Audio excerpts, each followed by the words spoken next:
12 दिसंबर मंगल का दिन है।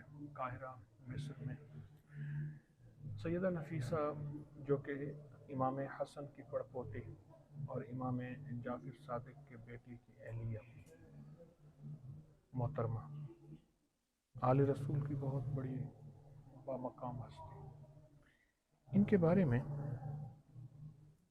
नवाब सिद्दीक हसन भोपाली रहमतुल्लाह अलैह अहले हदीसों के बहुत बड़े आलिम, 300 से ज़्यादा किताबों के मुसन्निफ, बुखारी शरीफ की शरह भी उन्होंने लिखी। नवाब सिद्दीक हसन भोपाली ने अपनी किताब में इनके बारे में लिखा है कि नवाब सिद्दीक हसन फरमाते हैं कि इन्होंने अपनी ज़िंदगी में ही अपनी कब्र खोद कर, ये मौजूदा जो उनका मज़ार है जहाँ मैं बैठा हूँ, इसमें 90 कुरान पढ़े थे, 90 कुरान पढ़े।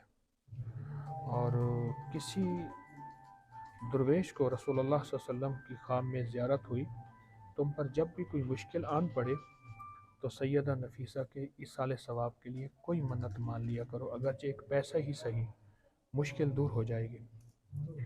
नवाब सिद्दीक हसन साहब खान भोपाली ने लिखा है कि ये बात पढ़ने के बाद मैंने पिछले 5 सालों में ये अमल कई मरतबा उन्होंने और कई लोगों ने आजमाया। जब भी कोई मुश्किल हुई, परेशानी हुई, उनकी नियत करके सदका कर दिया या कुछ चीज़ पका के और अबा मसाकिन बच्चों को खिला दी। और हर दफ़ा कहते हैं कि ये उनका जो है इसाले सवाब हुआ और उनकी हाजत पूरी होगी जब भी इनके नाम की मन्नत मानी। नवाब साहब लिखते हैं। और सैयद नफीसा का मकाम क्या था कि बेशुमार लोग इनसे दुआ कराने आते थे, उनमें हज़रत बशर हाफ़ी रहमतुल्लाह अलैह भी। और अजीब बात बताऊँ मैं, इमाम शाफ़ी ने वसीयत फरमाई, साथ ही इमाम शाफ़ी का मज़ार है यहाँ मिस्र काहिरा में, वसीयत फरमाई कि मेरा जनाजा इनकी गली के अंदर से गुजारना, इनकी एक नज़र मेरी अगर मैयत पर पड़ गई तो मेरा काम बन जाएगा। और सैयदा नफीसा की चाहत थी कि वफ़ात के बाद मुझे मेरी कब्र में दफन किया जाए, जिसमें मैंने 90 कुरान पाक पढ़े हैं। लेकिन उनकी वफ़ात के बाद उनके खामद उन्हें मदीना मुनव्वरा ले जाना चाहते थे, क्योंकि सारा आला रसूल बकी में है, आराम कर रहा है। और हत्ता कि तय हो गया, लेकिन रात सोने के बाद रसूलुल्लाह सल्लल्लाहु अलैहि वसल्लम ख्वाब में तशरीफ़ लाए और फरमाया कि नफीसा को वहीं दफन किया जाए जहाँ उनकी चाह थी। लिहाजा कायरा में जहाँ इस वक्त मैं बैठा हूँ, सैयदा नफीसा को वहाँ दफन कर दिया। और आज भी बहुत ज़्यादा दुनिया सैयदा नफीसा के मज़ार पे आती है। और नवाब सिद्दीक हसन साहब जैसे आदमी, मोहतात आदमी, जो शिरक और बिदअत से बचने वाले हैं, वो अपनी किताब में लिखते हैं। मैं उनका आपको किताब का हवाला भी देता हूँ इस पोस्ट में और साथ उसका नेट पे लिंक भी देता हूँ।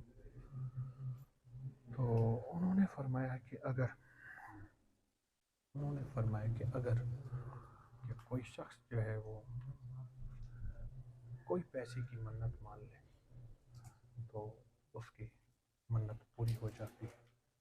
मन्नत मान ले, इनके नाम पे सदका हदिया कर दे, और कोई मसला हो अल्लाह गैब के ख़जाने से पूरा कर देता है। मैं नवाब सिद्दीक हसन साहब की बात कर रहा हूँ, अपनी बात नहीं कर रहा। ये बात ज़हन नशीन रहे और मैं साथ उनकी किताब का हवाला दे रहा हूँ। यकीनन वो शिरक से बचने वाले थे, यकीनन वो बिदअत से बचने वाले थे, लेकिन उन्होंने एक ऐसी हकीकत को बयान किया कि जो हकीकत भी है, सच भी है। बहुत बड़ा मज़ार है। मैं आपको थोड़ा सा इसका नज़ारा दिखाता हूँ, थोड़ा सा इसका ऊपर नीचे दाएं बाएं, दाएं तरफ हर तरफ में। ये पिछला हिस्सा ख़वातीन का है, यह हिस्सा, और उस तरफ ख़वातीन है, इस तरफ मर्द है। और अल्लाह के वली की मज़ार पे हम आए हैं, सैयद नफीसा के। अल्लाह अकबर। मैं इंशाअल्लाह ताला मैंने इनकी तरफ से बहुत हदिया किया, कुछ ग़ुरबा मसाकिन का दिया, और एक नियत की, या अल्लाह मेरा, मेरी नस्लों और पूरी उम्मत और इस पोस्ट देखने वालों की मुरादें पूरी फरमा, मुश्किलें हल फरमा, नाकामियाँ दूर फरमा, दिल की आसें पूरी फरमा, और अल्लाह मसाइल हल फरमा। लोग यहाँ किबला रुख आके, मेहराब है, नफिल पढ़ रहे हैं और इनको इंशाल्लाह अपने लिए भी दुआ है, आपके लिए भी दुआ है, और हर वो शख्स जो ये देखे उसके लिए भी दुआ है। जज़ाकल्लाह खैर।